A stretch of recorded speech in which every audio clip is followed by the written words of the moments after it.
इतने सारे टेंट लगातार 1, 2, 3, 4 और यहाँ पर बहुत सारे इसी तरीके के टेंट्स आगे तक नज़र आ रहे हैं, वो उन्होंने लगाए। यहाँ पर तख्त पड़े हुए हैं, लेकिन इनमें कोई भी रह नहीं सकता है। कैनेडियन ऑथर नेओमी क्लेन अपनी किताब द शॉक डॉक्ट्रिन में लिखती हैं कि कोई भी प्राकृतिक आपदा या संकट जब आता है तो कैसे वो सरकारों और एक वर्ग को मुनाफा पहुंचाता है। इसको वो डिजास्टर कैपिटलिज्म का नाम देती हैं।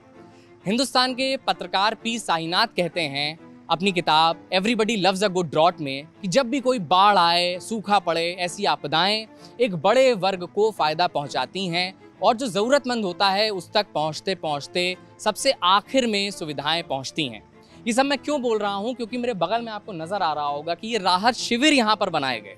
ये राहत शिविर वहाँ बनाए गए जहाँ खुद ही पानी वहाँ तक पहुँच चुका है। अब यहाँ पर सवाल उठता है कि आखिर जिन लोगों ने भी इसका असेसमेंट किया था, इसका मैनेजमेंट किया था, प्रशासन के वो लोग जो कह रहे हैं कि सुविधाएं चाक चौबंद हैं, उन्होंने क्या देख करके यहाँ पर इतने सारे टेंट लगातार 1, 2, 3, 4 और यहाँ पर बहुत सारे इसी तरीके के टेंट्स आगे तक नज़र आ रहे हैं, वो उन्होंने लगाए। यहाँ पर तख्त पड़े हुए हैं, लेकिन इनमें कोई भी रह नहीं सकता है, वजह कि यहाँ तक पानी चला आया है। ये तब हो रहा है जहाँ पर बहुत सारे लोग ऐसे हैं जो रेस्क्यू किए गए हैं, लेकिन उनको अभी तक सही तरीके से कैंप्स में रखने की व्यवस्था नहीं हो पाई है।